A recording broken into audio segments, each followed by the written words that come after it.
አጽናፈ ዓለም ምንድን ነው? የህዋ ታላቅ ምስጢር። ከምንኖርበት ትንሽ ዓለም በላይ የሚገኝ አንድ ትልቅ ምስጢራዊ ህልውና አለ። ይህም አጽናፈ ዓለም ወይም ዩኒቨርስ ይባላል።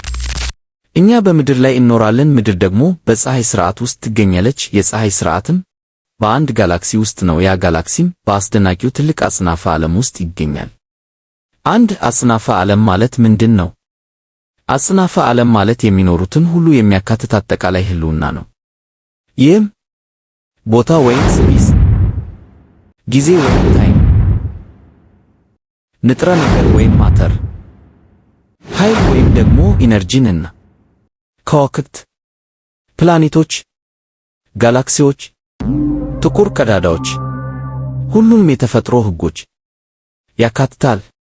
በሌላ አነጋገር እኛ የምንኖርበት ዓለም ብቻ ሳይሆን የሚኖረው ሁሉ የሚገኝበት ታላቅ ሥርዓት ነው። 2. የአጽናፈ ዓለም መጠን ምን ያህል ነው? ዩኒቨርስ በጣም ትልቅ ነው። ለምሳሌ ምድር በፀሐይ ዙሪያ ትዞራለች። ፀሐይ ደግሞ ከቢሊዮኖች ከዋክብት ጋር ሚልኪ ዌይ በሚባል ጋላክሲ ውስጥ ትገኛለች። የሰው ልጅ የሚያየው የዩኒቨርስ ክፍል ብቻ እንኳ በግምት 93 ቢሊዮን የብርሃን ዓመት ስፋት አለው።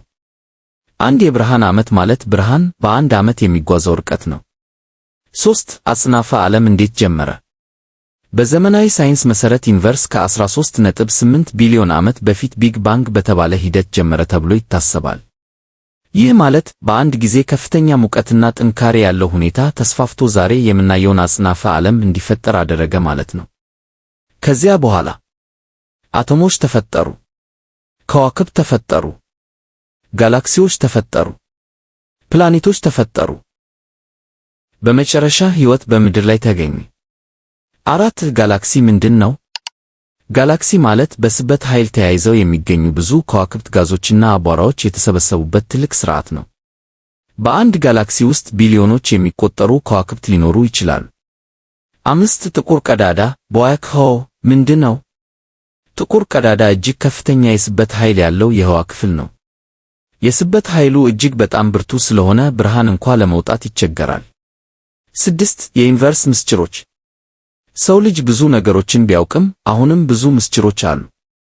ለምሳሌ ጨለማ ንጥረ ነገር ወይም ዳርክ ማተር እንዳለ የሚያመለክቱ ማስረጃዎች አሉ፣ ግን በቀጥታ አልታየም። የጨለማ ኃይል ወይም ዳርክ ኤነርጂ የዩኒቨርስ መስፋፋትን የሚያስከትል ተብሎ ይገመታል። 7. ከመንፈሳዊ እይታ። በብዙ የሃይማኖት እይታዎች አጽናፈ ዓለም ከፍጥረት ጋር የተያያዘ ነው። በኦርቶዶክስ እምነት መሠረት ዓለምና ያሉት ሁሉ በፈጣሪ እንደተፈጠሩ ይታመናል። የዩኒቨርስ ትልቅነት ሰው ልጅ የፍጥረትን ጥልቀት እንዲያስብ ያደርገዋል። መደምደሚያ። አጽናፈ ዓለም ከእኛ በላይ ያለ ትልቅ ህዋ ብቻ አይደለም፣ የሕይወት፣ የጊዜ፣ የቦታና የፍጥረት ታላቅ ታሪክ ነው። እኛ በአጽናፈ ዓለም ውስጥ ትንሽ ነጥብ ብንሆንም አጽናፈ ዓለምን ለመረዳት የምንችል አስደናቂ አእምሮ አለን።